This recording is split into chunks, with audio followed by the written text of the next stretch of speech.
Thailand's most famous chili sauce. It is hot, spicy, tangy, all the things, and you can make it from home. This is Thai Sriracha. Okay friends, so unless you've been living under a rock, you know all about Rooster Sriracha sauce. That one is an amazing condiment. It just doesn't happen to be like the Thai original version of that chili sauce, which is made in a province called Sriracha in Thailand. For me, I don't get me wrong guys, I love the Rooster sauce version. It is like a lot thicker, more kind of tangy, it's spicy, it's great things. But being half Thai means that I can't help but hold the original closer to my heart. So that's what we're doing today guys. We're making the original Thai Sriracha. Okay, most important thing is, let's talk chilies.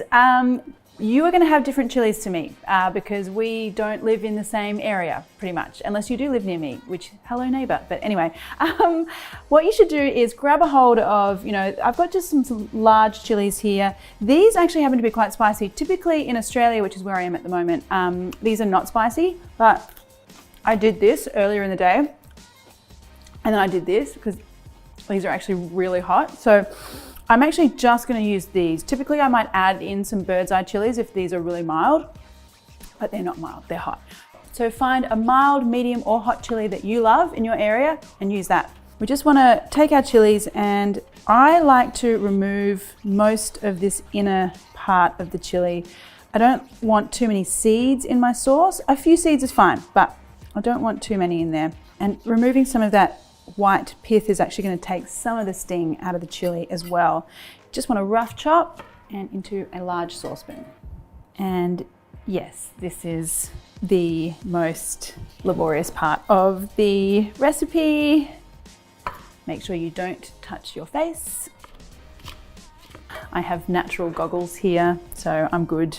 Now, once you've chopped your weight in chilies, well, like not quite, but you know what I mean. A lot of chilies, you've chopped a lot of chilies. Now let's get in and chop some capsicum, also known as bell pepper. The reason I like to use capsicum and chili is that the capsicum will give you that really nice color without, again, overloading on the heat. I mean, I want this to be spicy, but I don't want it to be like a hot sauce kind of blow your head off spicy. It should be like an all day, everyday kind of condiment. All right, so we're done with like all the chopping stuff now, thank goodness. Now let's get into some garlic. And for me, like the Thai version of Sriracha is, the characteristics are spicy, tangy, and also garlicky. You could tailor this to how you like. If you love garlic, put more in. I put quite a lot in because I do like the garlic flavor. To that, I want to add some salt. And then a whole lot of white vinegar. Now turn the heat on, and I want to bring that up to a simmer and cook that for about 20 minutes so that everything in there is really nice and soft and those vegetables almost take on like a pickled kind of flavor. All right, so we're looking good here. Now what we need to do is we've got our soft like pickled chilies and vegetables here. I want to separate those from the vinegar liquid. We'll get them combined a bit later on, but first of all, just take out those vegetables and strain them off.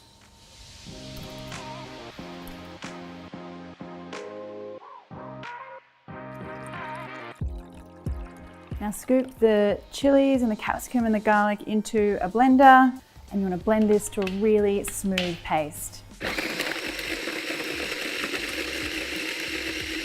Okay, that is looking amazing. I'm really starting to smell a lot of that garlic and the chili fumes and stuff like that. It's smelling very good. Okay, now just get that back into your saucepan. So now I want to add in a bit of that vinegar cooking liquid, and that's going to do two things. It's going to, one, give us the right texture, like thin the sauce out a little bit, and also give us that like vinegar tang. Now the sauce is looking pretty good at the moment, but what we need is to balance out those flavors. We've got the spicy, we've got the tangy, now we need a little bit of sweet. Now I'm just going to add in a couple of spoonfuls of sugar first. Let's give that a good mix. And I've got this on a low heat so that sugar dissolves. Now let's just have a try. Ooh, That's hot, but not too hot. It's got a nice, heat, nice sort of follow-on heat, and it's tangy and but it's balanced by that little bit of sweetness. For me, that's perfect. You could add more sugar or more vinegar depending on how you like it. Go your own adventure. You could also thin it down a little bit as well, but I kind of like this thick texture. Now all you need to do is just spoon this out into some jars. And these little friends will keep in the fridge for up to 6 months. So there you go, guys. You can make your very own original flavored Thai Sriracha sauce at home. This one is about to go on everything at my house. It never lasts very long. I hope you enjoy it too. If you've got any comments or questions, pop them below. And if you enjoyed the video, why not hit that subscribe button plus the little bell one, and that way you'll get notified every time I release a new video. Thanks, guys.